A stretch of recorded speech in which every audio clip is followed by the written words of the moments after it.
Good morning student.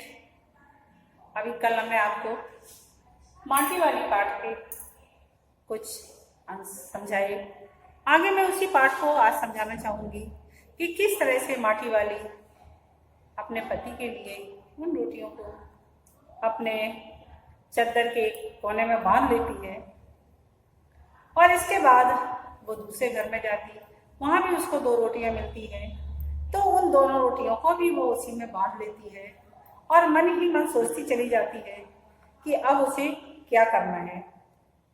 उसको घर तक पहुंचने के लिए उसका गांव शहर के पास इतना भी नहीं है जितना कि वह तेज चलो फिर भी घर पहुंचने में 1 घंटा तो उसको लग ही जाता था।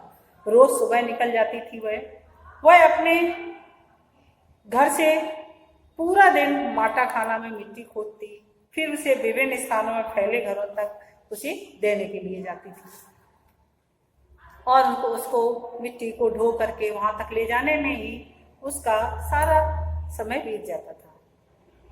घर पहुंचने से पहले रात घिरने लगती है। उसके पास अपना कोई खेत नहीं है, जमीन का एक टुकड़ा भी नहीं है, झोपड़ी जिसमें वह गुजारा कर सके। गांव के ठाकुर की जमीन पर खड़ी है। उसकी जमीन पर रहने के एवज में उस भले आदमी के घर पर भी माटी वाली को कई तरह के छोटे मोटे काम करने पड़ते हैं। आज वो मन में क्या सोचती जा रही है? नहीं, आज वो एक गठरी में बदल गए अपने बुढ़े को कोरी रोटियां नहीं देगी। माटी बेचने से हुई आमदनी से उसने 1 पाव प्याज खरीद लिया। प्याज को कूट कर वह उन्हें जल्दी जल्दी तल देगी। बुढ़े को पहले रोटियां दिखाएगी ही नहीं, बल्कि सब्जी तैयार होते ही परोस देगी। उसके सामने 2 रोटियां। अब वह 2 रोटी भी नहीं खा सकता, 1 ही रोटी खा पाएगा या हद से 1.5। इस तरह से वो सोच रही कि वो 2 रोटियां तो हमारे पास बनी हुई हैं, प्याज खरीद कर ले जाएगी, उसको कूट करके तल करके उसकी सब्जी बना देगी और फटाफट उसको अपने बुढ़े को रोटियां दे देगी, 2 रोटियां। जबकि उसकी स्थिति ऐसी भी नहीं है कि वह 2 रोटियां भी खा सके। हो सकता मुश्किल से वो 1.5 रोटी खाएगा। अब उसे ज्यादा पछता भी नहीं है। बाकी बची 1.5 रोटियों में माटी वाली सोचती मैं खुद खा लूंगी है, और दोनों का उसी से उन 3 रोटियों से दोनों का ही काम चल जाएगा और उसे रोटी नहीं बनानी पड़ेगी। मन में यह सब सोचती, हिसाब लगाती वह अपने घर पहुंच जाती है। उसके बुढ़े को अब रोटी की कोई जरूरत नहीं रहेगी। क्यों? माटी वाली के पांव की आहट सुनकर हमेशा की तरह आज वह चौंका नहीं। वह दरवाजे की ओर एकटक देखता रहता था कि कब माटी वाली आएगी, कब उसकी पत्नी आएगी और उसे कुछ खाना बनाकर खिलाएगी। लेकिन आज माटी वाली पहुंच गई, लेकिन उसके अंदर कोई भी हलचल नहीं दिखाई दी। माटी वाली आज वह चौंका नहीं, उसने अपनी नजरें उस ओर नहीं घुमाई। घबराई हुई माटी वाली ने उसे छूकर देखा। माटी वाली ने सोचा कि रोज तो वो उठ करके हमारी तरफ देखने लगता था, आज वह क्यों नहीं उठा या हमारी तरफ क्यों नहीं देखा, दरवाजे की ओर क्यों नहीं ताका। तो वो दौड़ करके गई। उस माटी वाली ने उसे छू करके देखा। वह अपनी माटी को छोड़ करके जा चुका था। माटी को छोड़ करके जाने का मतलब उसकी मृत्यु हो चुकी थी। इस तरह से माटी वाली घर पर भी नहीं थे और उसके पति की मृत्यु हो गई थी। मृत्यु होने के बाद उसे सबसे बड़ा हादसा ये हुआ था। दूसरा, टेहरी बांध पुनर्वास के साहब ने उससे आकर के पूछा कि वह कहाँ रहती है। एक तो उसके पति की मृत्यु हो गई, वह उन्हीं के सारे दिन भर काम में लगी रहती, घर आने की जल्दी रहती, उसको खाना बनाने की जल्दी रहती। अब उसके पति की भी मृत्यु हो गई थी।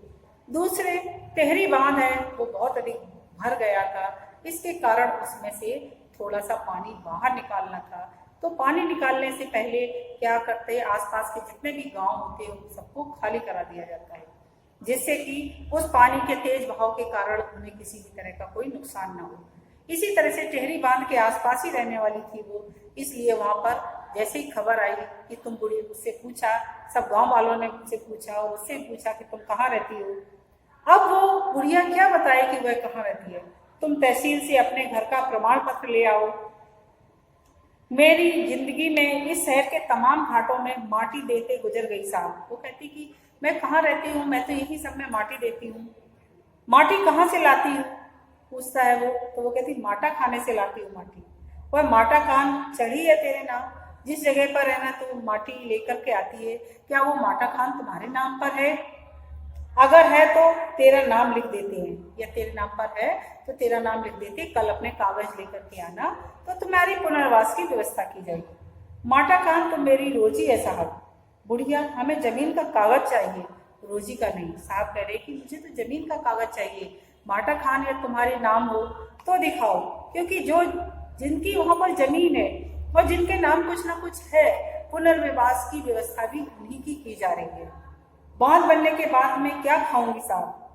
इस बात का फैसला तो हम नहीं कर सकते, यह बात तो तुम खुद ही तय करना पड़ेगी, क्योंकि बांध बन रहा है, टेहरी बांध बना हुआ है, आसपास के गांव को खाली करवाया जा रहा है।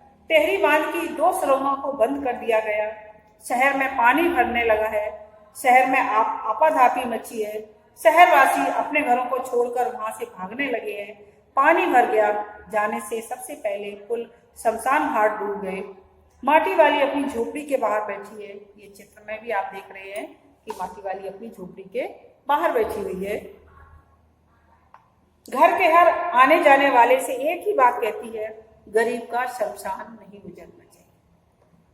गरीब का शमशान उजड़ने का मतलब होता है कि उसका घर कभी भी खाली नहीं करवाना चाहिए, क्योंकि गरीब व्यक्ति का यदि हम घर खाली करवाते हैं तो यहाँ तो वो किसी तरह से सेठ साहूकार से कह करके और उनकी जमीन पर उसे झोपड़ी डालने के लिए जगह मिल भी जाती है, लेकिन यदि वो दूसरी जगह जाएगा तो वहां तो कोई बैठने की भी जगह नहीं देगा, झोपड़ी डालना तो दूर की बात नहीं।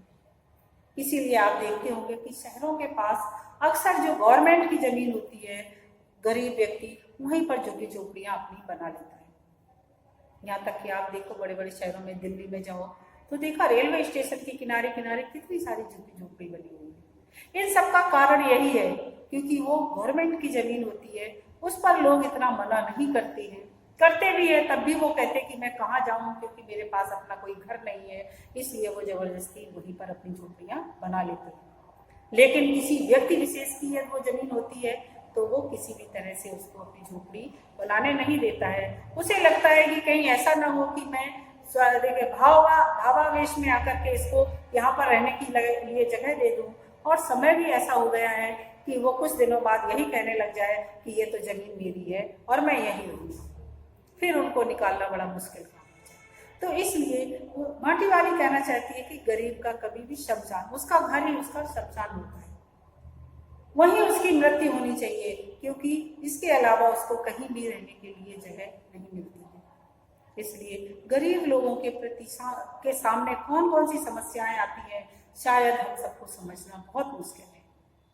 कभी आपने देखा कि सड़क के किनारे, कभी हम रेलवे स्टेशन पर गए, वहां पर सोते हुए कितने सारे लोगों को हमने देखा, वहीं सड़क के किनारे चादर बिछाया और वहीं सो गए, क्योंकि उनका अपना कोई घर नहीं है, और सुबह से उठे वहीं मांगने लग गए, वहीं मुंह धोया, वहीं क्या किया क्या नहीं किया कुछ पता नहीं, कोई भी व्यवस्था नहीं है उनकी।